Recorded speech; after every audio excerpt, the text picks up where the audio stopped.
Sanibona, ngiphinde nginibingelele futhi nanamhlanje. Kuhlezi kuyintokozo ukuthi sihlangane ngezwi likaNkulunkulu. Even though as many hate the truth, njengoba nje nesisho sithi iqiniso liyababa. And only a person that is so grown enough can be able to grasp iqiniso, alibambe ebese liyamsebenzela empilweni yakhe. But if ungezolifuna iqiniso, if uzohlezi ulinyanya, uzosifunela intuba thizeni ukuthi hayibo ukuthi ngikwenziswa ukuthi ngiyazama nje ngenza u1 no2 no3, then iqiniso will never find and penetrate yourself. Then uNkulunkulu will never find and penetrate you. Yazi uNkulunkulu has been saying these words in my heart these days ukuthi yazi abantu sebekhethile manje, and it's really true what the prophecy says ukuthi during the year of 2023 and 2024, there is a period of time whereby abantu abaningi, they choose ukuthi bakhetha baphi uNkulunkulu, bakhonza bani. That is why isambulo 22 verse 13 lisithi ongalungile akahlale njalo engalungile, ongcolile makazingcolise njalo, nongcwele makazingcwelise njalo, because uJesu uyeza masinyane futhi uza nomvuzo wakhe ukuthi abele wonke umuntu njengokusebenza kwakhe. And indlela abantu abangafuni ngayo noNkulunkulu wabo, indlela abantu abangafuni ngayo nezono zabo, indlela abantu abangafuni ngayo nama-spirits namadimoni ahleli kubona, they get so frustrated, they get so angry, they get to fight because abafuni lento isuke kubona, whereby God is just trying to release you from yourself, where God is trying to release you from that jail, and you cannot see it's a jail because you are used to staying here, you are used to eating here, you are used to sleeping here, you are used to doing all these things ozenzayo. And when God comes alule isandla sakhe, you cannot see. And ngaso sonke isikhathi I will always remember ukuthi that's why eGomora naseSodoma kwasinda abantu abawu3. That's why ngesikhathi somkhumbuzo kwazomcolo kwasinda abantu abawu8. In millions and billions of people ababekhona emhlabeni ngaleso sikhathi. Bangakanani abantu abakhona emhlabeni njengamanje? Many people. IChina iyodwa overpopulated. ISouth Africa iyodwa inabantu abaningi. Nigeria iyodwa is overpopulated. America, I can count all the countries around the world. And kubona bonke labo bantu, not all of them love the truth. Actually, the majority of them hate the truth. And it's so hard to see indlela abantu asebedayiselwe ngayo ithemba elirodwa, elirongi, badliswa upoison ngaso sonke isikhathi, balibe begixabezwa benikezwa the same poison over and over again, and they're so used to that poison they do not want to take it out anymore. And indlela okwenzeka ngayo izinto njengamanje, you can see and tell ukuthi isikhathi siyakusona, isikhathi esinzima kakhulu. And I've been having series of dreams about food these days. And if I underline this thing and God planting in my heart ukuthi it's not only just about food, but it's about indlela yokuphila njengamanje. Indlela yokwenzeka kwezinto njengamanje, because everything revolves around food. We all get our energy from food. We all know that. We all get ukuphila from food. We know that. So if I keep on having dreams about food, I'm busy underlining ukuthi a lot is happening. Not just indlala yesinkwa ukuthi fridge libe empty, no. Not just indlala yekhabethe ukuthi libe empty, no. But indlala yayo yonke into, because njengamanje indlela abantu abenza ngayo, they do not care about what they need and what's gonna be helpful for tomorrow, but they just care about injengamanje, imanje ukuthi nginani manje, ngidlani manje, imnandi kangakanani lento engidlayo manje, and that's it. Umuntu realize ekseni ukuthi hawe makade ngithenga isinkwa or ngithenge izinkwa eziwu2 engabe le mali ngithathe ngathenga ikabishi into abade izolasta for the whole week. Kusizani? Kukusiza ngani wena ukuba nenkani? Kukusiza ngani wena ukungezwa? Because at the end of the day, you are the one ozolimala. You are the one that is going to cry tomorrow. That is why it is so true ukuthi abantu bayogcina bedlana bodwa serious lemnyama, because they do not care about taking care of izinto ezizoba usizo kusasa. Yazi ukuthi indlela izinto ezenzeka ngayo emhlabeni, indlela umhlaba ojika ngayo, oguquguquka ngayo njengamanje, people just care about ukuthi lokho engikuzamayo ngingaqhubeka kangakanani ngikuzama, which is the wrong hope. It's just like uphethe ibhakede lamanzi libhobokile ngaphansi, you can see ukuthi libhobokile, and you go and get the water. Aphela amanzi empompini, aphinda aphele nala ibhayedeni, aphela quickly angithi. And you be like, oh Nkosi yami asephelile futhi amanzi, let me go get another one. Mephela futhi amanzi empompini, uye kamakhelwane, let me go get water from the neighbor, sorry. Aphele kamakhelwane uthi hawu ngaze ngahlupheka, you're gonna go to the river. The problem is not the water alibele ephela in all these places. The problem is your bucket. It's leaking. In as much as you can see, but you are overseeing the fact that the bucket is leaking. And you're like, oh, Nkosi yami, how can I get another bucket? Nkosi yami, ukushiya konke lokhu uthi, ay, let me go get the water. Vela yahlala 2 days, vela yahlala 3 days. But the fact that it's leaking won't stop the fact that azosheshe aphele and you will need to get another one. And njengamanje abantu baphila impilo yokuthi njalo bayafuna izinto, not underlining ukuthi where is the problem, why izinto zami isheshe iphele, why kudla kusheshe kuphela la ekhaya, why ngaso sonke isikhathi ngingenela igebengu zingqekezela, what is wrong with me, how can I fix this, how can I fix myself, how is my prayer life, how am I living emhlabeni, why ngaso sonke isikhathi kuhletshwa ngami, why izinto zingangilungeli, why kwenzeka zonke lezi zinto. You won't know because they are busy. Their spirits and demons are surrounding your yard, surrounding your house, surrounding ataliwe. You won't know that because you are busy overlooking the important things by looking at izinto zesikashana eziphela ezidlulayo. Stop eating that poison, people. It's about time njengamanje abantu they realize ukuthi umhlaba is not what they thought it is. We are living with as many spirits. They have manifested a lot la emhlabeni and they're still going to. It's just a matter of time nje spirit usibone ngamehlo akho. Uzonze njani zomangala, Nkosi yami kade babesitshela ngale zinto. Spirits are doing a lot in your life. They are doing a lot in your wallet. They are doing a lot in your cupboard. They are doing a lot in your love life. They are doing a lot in your marriage. They are doing a lot at your school, at work. They are doing a lot to tarnish your life, make your life so difficult. Why? Khona uzothuka uJehova udalile izulu nomhlaba kusasa. Kubhlungu bazalwane, kubhlungu bantwana bakaNkulunkulu indlela izinto ezenzeka ngayo, and abantu they are so overlooking things, they are so ignorant. Hayi silunge si right si wrong sinje, siyeke kanjalo siyofela khona. Ikusiza ngani leyo nto? That's the question I want to pose at all times. How is that helping yourself? How is that helping your soul? How are you helping yourself ngazonke lezi zinto ozenzayo ezingasho lutho ezingenamsebenzi ezigcina zikulimaza? You know ukuthi izokulimaza. You know that alcohol is busy eating your organs kancane kancane. You know that kind of food you are eating, it's busy eating you ngaphakathi, kuyakubulala kancane kancane. But just because awukakafi, you think you can live 100 years. Just because akakenzeki lutho, you think any people have chosen. They have chosen which gods to serve. They've chosen which door to get inside and close themselves. They've chosen which book to write their names on. They have chosen. Which God have you chosen? And I want to tell you this, people, ukuthi by your choice, that is when you will know and realize ukuthi uzoyaphi kusasa.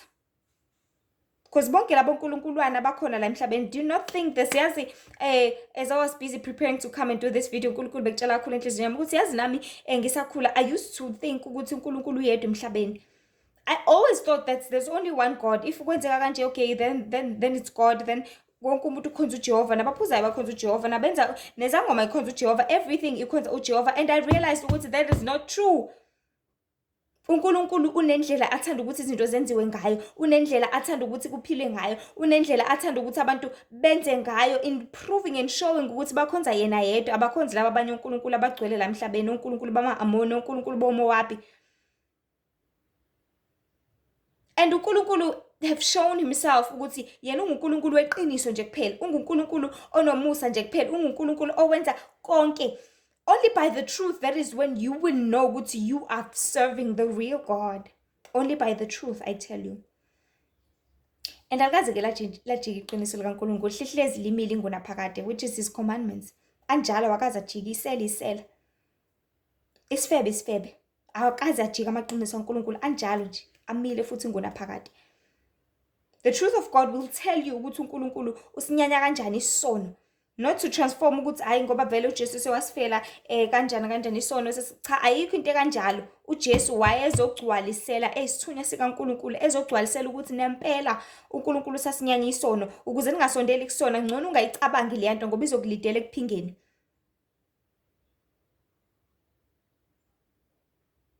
People, you have chosen which God to serve.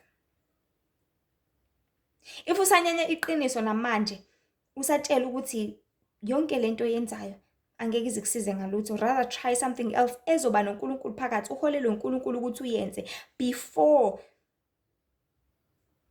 If usakunyanya lokho usafuna ukuhamba ngokucabanga kwakho ngokukhanuka kwakho ngokuzitshela ukuthi nangokubona ukuthi, then you haven't started serving the real God. You haven't started worshiping uNkulunkulu. You haven't started. Because yonke into yakho uyenza ngey'nhlelo zakho angithi. You have your diary where you write ukuthi kusasa ngifuna ukwenzani. You have your own notebook la ubhala khona igrosa ngifuna ukuthenga u1 no2 no3 ngifuna ukuthenga endaweni yokuthi. Not realizing ukuthi uNkulunkulu can pave your path even when you do groceries. uNkulunkulu ba lapho kube uyena okutshela ukuthi ungakuthathi lokhu kade kuthintwa sibanibani okade mhlambe sesikhathini lokhu kade kuthintwa. Do not touch this, do not go through these routes. La izinto ziyabiza ngcono lezi zingala. uNkulunkulu can go to you to that extent ukuthi akhola akuhambise izindleleni zokulunga. That is why even nasemgaqweni uNkulunkulu will tell you ukuthi do not use this kind of road if you are driving. Do not use, rather use this freeway. Do not use this freeway le izokuthatha ikulahle because awazi la uyakhona. uNkulunkulu can go to an extent ukuthi ahambe nawe throughout all the way.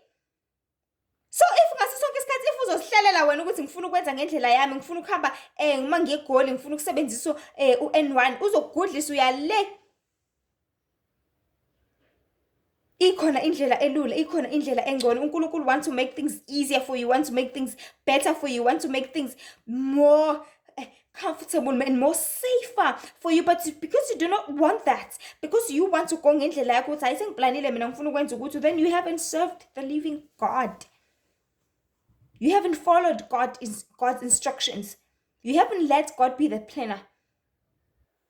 And lesithembiso uJesu asithembise sona, uNkulunkulu asithembise sona ukuthi ngegazi likaJesu uma sazana noJesu sizoba nokuphila okuphakade, John 3:16.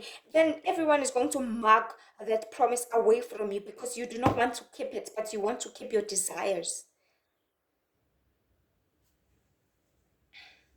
We are in a generation full of desires, full of fame, full of money. We all want money, want this kind of clothes, want this kind of life, want all these things. And ngokwenza kwakho kanjalo ngazo zonke izinto ezilandelayo, you are choosing which God to serve.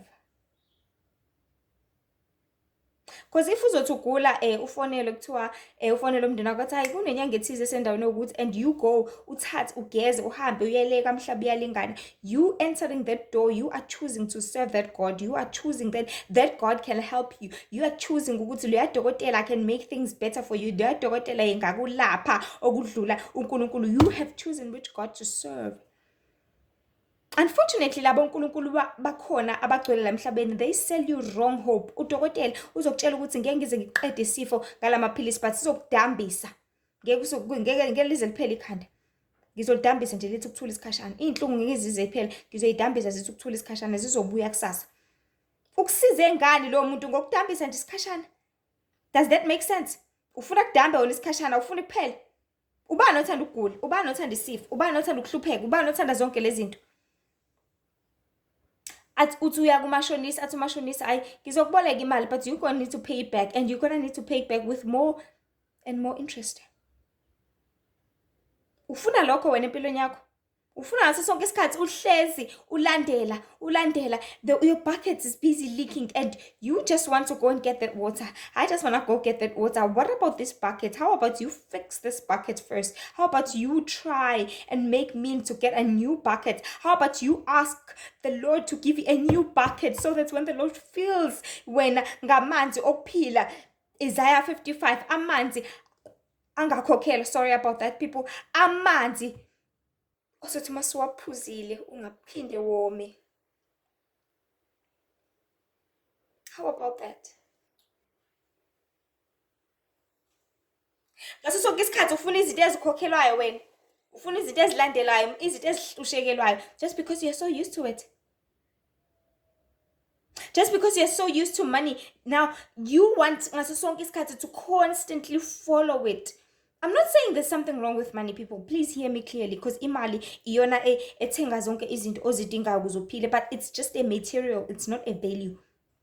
Never in any day in your life you should value imali more than other people. You should value imali more than yourself. You should value imali more than your soul. You should value imali more than your children, more than your family, more than everyone and anything else. Because if you do so, then kuzoba lula ukuthi uhambe uyothwala wena. Kuzoba lula ukuthi uthwale ngengane yakho wena. Kuzoba lula ukuthi uthwale ngoma wakho wena owakuzala. Because you value money more than anything. And if ukwenza lokho uthwala ngalabo bonke laba bantu, uqale wathwala ngawe kuqala kutshele. Iqala kuwena indaba. You first sell your soul before you sell other people's. When you sign that contract lapha kuleya nyanga leyana, in that smallanyana hut, bethi hayi ungadayisa ngosibanibani wakini sifuna lo. Bathi bewabhala amagama abo phansi, or asuke sebhaliwe vele, because everything that is spiritual isuke ikhona, it's registered and it is known. Uqale ngawe, I promise you that. Not noticing, not knowing. So I want to make it so light to people ukuthi ukuba khona kwami ezinkundleni zokuxhumana angizili ukuzosho anything different, because amaqiniso ngiyawazi manje, amaqiniso agcwele umhlaba wonke. All the truth are in the table. It's just a matter of you picking it. And I just want to make it clear and easier for people ukuthi wena empilweni yakho, if you live this kind of life, then you need this kind of truth. If you are living this kind yempilo yobufebe, then you need to go back to incwadi Exodus ethi ungalinge uphinge.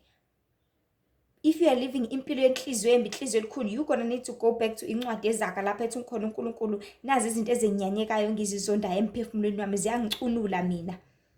Abantu abazindla, abantu abanenhliziyo ezikhulu, abaxabanisa abazalwana, abantu ababulala abangenacala, ulimi lwamanga.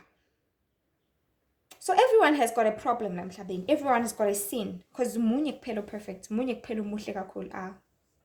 Baba wethu uhlala ekhaya ezulwini. Thina we're all sinners. Sesibayele nje inkazimulo yaNkulunkulu. Sekumusa wakhe nje kuphela osasiphilisa namhlanje.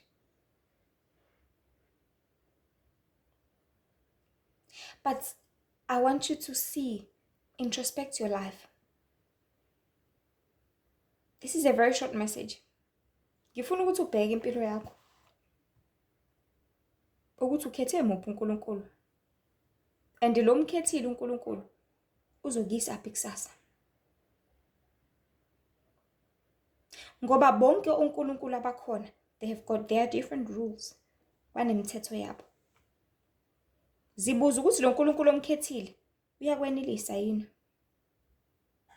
Zibuza ukuthi lo uNkulunkulu omkhethile uzongenisa yini ekhaya ezulwini? Zibuza ukuthi lo uNkulunkulu omkhethile uyakuthanda yini ngokuphelele? Zibuza ukuthi lo uNkulunkulu omkhethile uyakunakekela yini, uhleze nawe ngaso sonke isikhathi? Zibuza ukuthi lo uNkulunkulu omkhethile uyakunikeza yini impilo? Stop saying ukuthi God will understand. uNkulunkulu uyabona bekumele ngikwenze ukuthi. God does not understand anything, people. Because you have a choice la emhlabeni. Ukuthi uthi left noma uthi right, konke kukwena. Abantu abaningi bane tendency yokuthi uNkulunkulu uyabona naye. Uyabona ukuthi ngiyakudinga ukuthi kumele ngiyenze lento. How about you ask the Lord? Ukuthi Nkosi ngoba uyabona ngithi ukuthi ngilambile uthi ngenze njani, and you stay there and wait upon the Lord. Stop saying uNkulunkulu uyabona and then you bath and go uyodayisa ngomzimba uthi uNkulunkulu uyabona naye ukuthi ngilamba kangakanani, ngcono ngisebenzise whatever that I have, which is my private part, to get myself some money. Ukungcola lokho kuphinda phindiwe ukuphinga futhi amanyala lawo azokuyisa straight esihogweni. uNkulunkulu hates that. uNkulunkulu hates people abazicabangelayo, abazitshela ukuthi bahlakaniphile bebeziwula ezokuqala nezokugcina. uNkulunkulu hates people abazifaka kwi-confusion ngenkani, ebethi uNkulunkulu ngizama ukukhucula, ngizama ukukhipha ekudidekeni nasekudisivweni sitha. I want to remove you from that, but you do not want to. You want to keep on being confused. And uzokhala wedwa futhi kusasa mase usuphethe ama STIs, STDs, HIVs and all these diseases.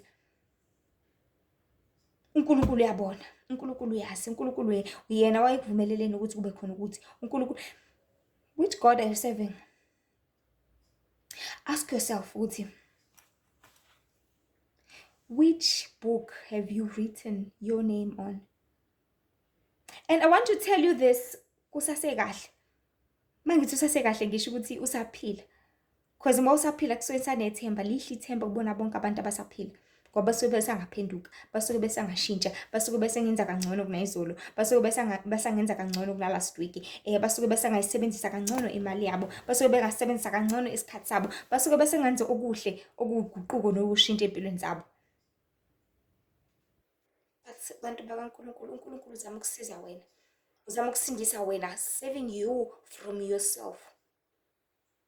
And the message for today, nje uNkulunkulu, he's the only helper. He just wants you to introspect your life. Which God have you chosen? Many have chosen. They have chosen to stay kuleyo msebenzi leyo ebahlukumezayo, ebakhalisayo day and night, abuye umuntu acomplain. Lapha emsebenzini badlala ngami, ngisebenze overtime but they didn't pay me for my overtime. Lobo umnyanga ngithi ngiyabuzama abantu abangeni still la egcekeni. Naye mithi ngigayela ihlezi la ikhona kodwa abantu abangeni. Le mali ngihlezi ngithi ngiyayilandela, lobo umnandi ngihlezi ngithi ngiyabulandela. Mangingena amatende lawo Black Diamond ngishona khona. Kungisiza ngani because I waste my money. U100 wami ukugcina bekade ngizothenga igrocer inglaste for the 2 months, for the 2 weeks asele kulinyanga. I waste imali yami bese ukhala wena. Usebenza show Friday. Ngabe show Friday isho leyo nto. Bzu asambeni siyispenda le mali. Sisebasha phela. Maso siyispendile leyo mali. Bese wenza kanjani? Bese udlana. Bese uphila ngani? And then you're gonna get back to sorrow again. You're gonna get back to color again. You're gonna get back to usizi again. Lo uNkulunkulu wakho omthembayo, okuthembela emndenini ngaso sonke isikhathi. Families die. Families are greedy. Families lie. Uthi ushonele umzali bathi hayi Nkosi yami sizokusiza soba nawe nje usitshele nanoma yini oyifunayo. When you start making phone calls, athi okay. Tana kasisi kulungile. Ngizobona ukuthi ngenze njani. Asihlangane ePinetown. Asihlangane endaweni yokuthi. Uthi usiyamfonela sengifikile kule ndawo. Athawu nawu kuyitshe ngiserious. Cabanga. Hayibo mina inyanga iyaphela manje anginamali. Bona nawe uthi wenza njani? Uthi usabathi hawu Nkosi yami ngigibele ngemali yokugcina ngizalatha. Zama nje noma imali lapha erank yangakini ngeke ungatholi ngisho yedwa umuntu ozokugodukisa. Imagine.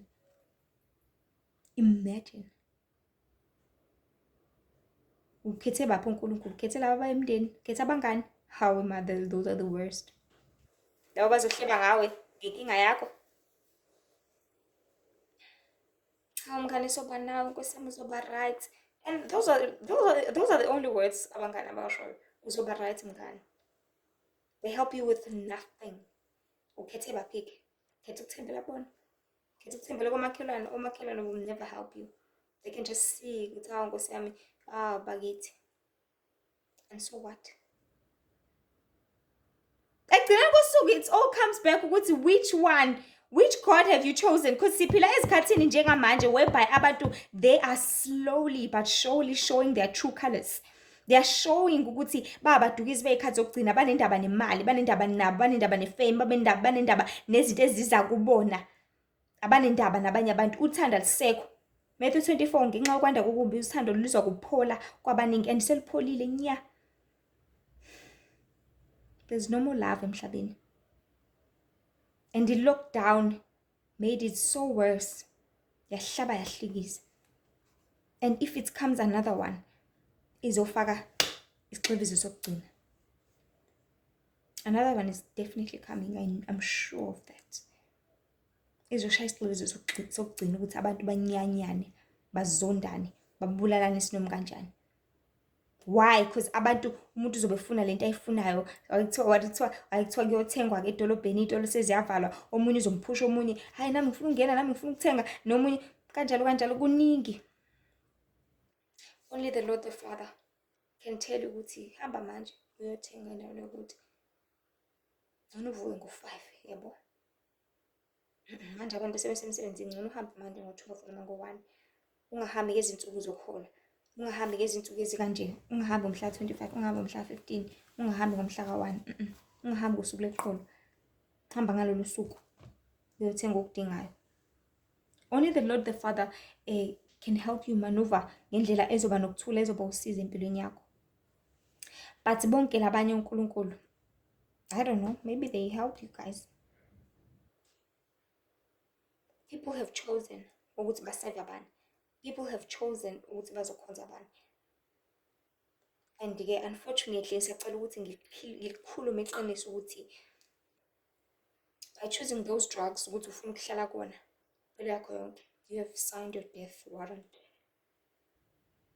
By choosing that boyfriend, by choosing everything ekuningi kaNkulunkulu, lobo bufebe, lokho kubhema, lokho kuphuza, zonke lezo zinto, you have signed your death warrant. Because incwadi yabaseGalatia ithi lezi zithelo zenyama abenza okunje abasoze baba nefa embusweni kaNkulunkulu. So if ukwenza uqhubeka ukwenza, then you have signed your death warrant. Revelations 20 verse 15 uthi ngokuba ongafunyaniswanga igama lakhe libhaliwe encwadini yokuphila uthola ukufa okuphakade, ukubhujiswa. So zibuze ukuthi igama lakho libhalwe phi. Zibuze ukuthi where did you write your name, because you are the one responsible for writing your name anyway, somewhere. Ngokwenza kwakho.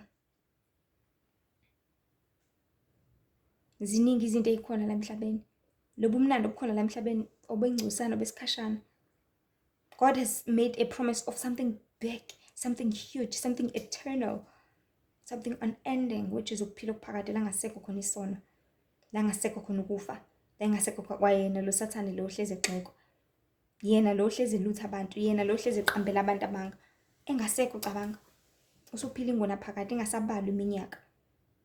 Sekulibele kuphiliwe nje. Libele kuphiliwe. God has made that promise to the righteous. Has made that promise to the ones that chose him. And the period yokukhetha, I don't know, by the grace of God, but looks like isiyaphela manje. Because abantu sebehlala kulinto abathanda ukuhlala kuyona ngenkani. Uthi siyazama ukukhuluma iqiniso, hayi bizokulimaza lento, ayibambisise ngenze njani kanti. Kumele ngiphile kanjani? Ngenkani. Where have you written your name? Which book?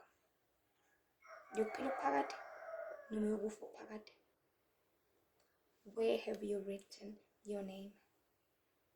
That's the question that the Lord is asking you today. Ulibhale kuphi igama lakho? Either way khona la ulibhale khona. As I said ukuthi nje le message is a very short one. Bengifisa ukuyidlulisa namhlanje. I'm still just a growing candidate, as many have realized ukuthi on YouTube I haven't posted much videos, and there are many on TikTok, same on Instagram and Facebook, but I just want to pass the Lord's messages, and may they reach izindlebe ezizwayo, may they reach that soul that wants to be saved, may they reach that heart that can penetrate or they can receive izwi likaNkulunkulu, and they can be able to help themselves. But uNkulunkulu uyazama konke okusemandleni akhe ukuthi abasize abantu bakhe. Uyazama konke angakwenza by sending people, by making summaries, by creating what is this thing, shorts, reels, all these things are khona, and spreading his word of truth to everyone so that people can be saved, because siphila emhlabeni obumnyama kakhulu, isitha sesibuse kakhulu, and it has deceived everyone. But the Lord wants to ask you namhlanje ukuthi ulibhale kuphi igama lakho, because either way khona la ulibhale khona. And I do not want people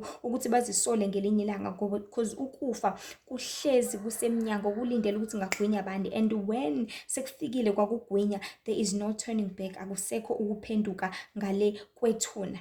So the Lord wants you to turn now and write your name like kufanelekile khona, so that you can live forever, because everyone is invited.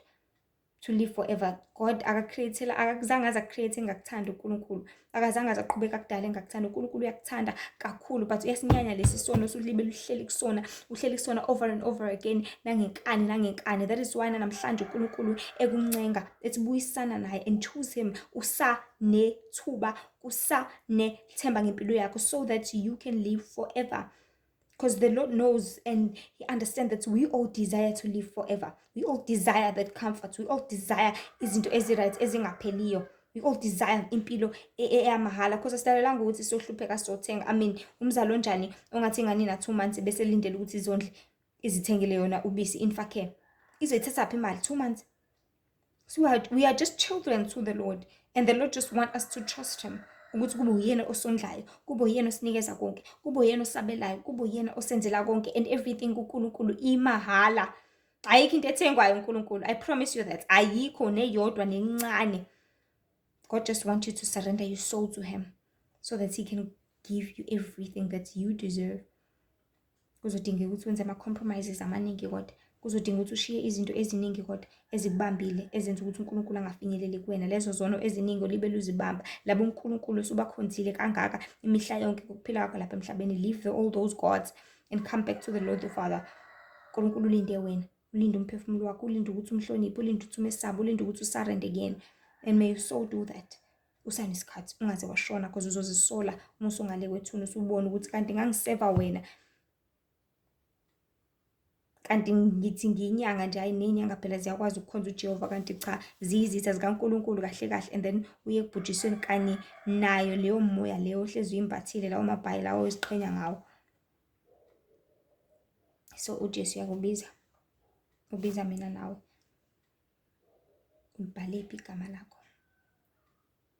Encwadini yokuphila, okuphakade noma ukufa, okuphakade. Either way khona la ulibhale khona. Look for that leaking bucket.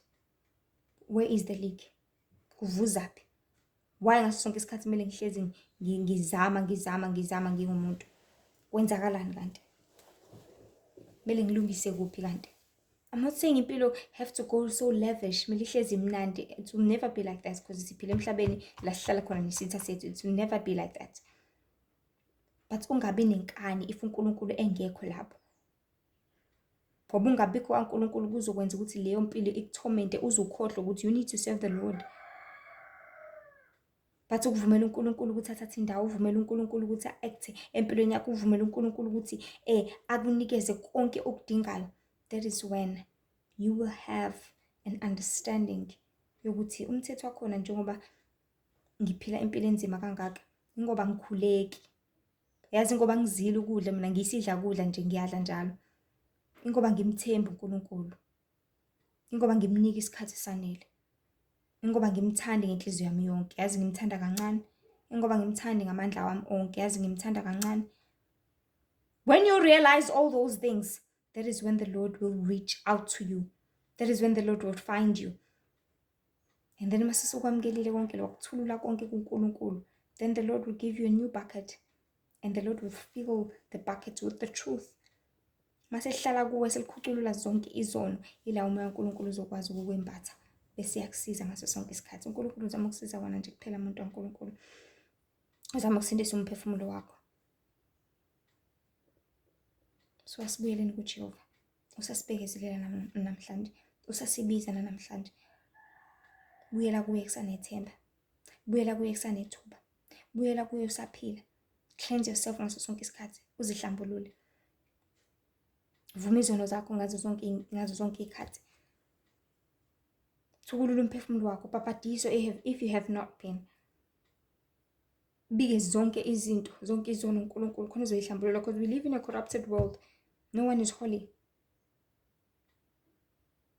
But you can follow the righteousness. And uNkulunkulu yena uzokusiza ukuthi okay, namhlanje wonile, namhlanje wenza 1 or 2 or 3. Zivume zonke lezo zono zakho khona uNkulunkulu ezokwazi ukuthi abuye asondele kuwe. Because if ungayivumi uhlele ezonweni, uNkulunkulu will just look away from you. How ungcwele kanje? I don't want to see her. I don't want to see him. Abesithi uJesu usezivumile baba, ngegazi lami wahlambuluka, aphinda kubuke futhi uNkulunkulu. and ukugcina imiyalelo kaNkulunkulu, that is when uba muhle ngaphambi kwesihlalo saNkulunkulu somusa nesothando nesokukhosi. So ulibhale phi igama lakho? Ubhale kiphi incwadi? Ukhonza muphi uNkulunkulu? Nkosi ngibusise. Nkosi ibe nani. Manisakhetha uNkulunkulu. Remember, uNkulunkulu uyasizonda isono, uNkulunkulu uyakuthanda ubulunga nobungcwele. Amen.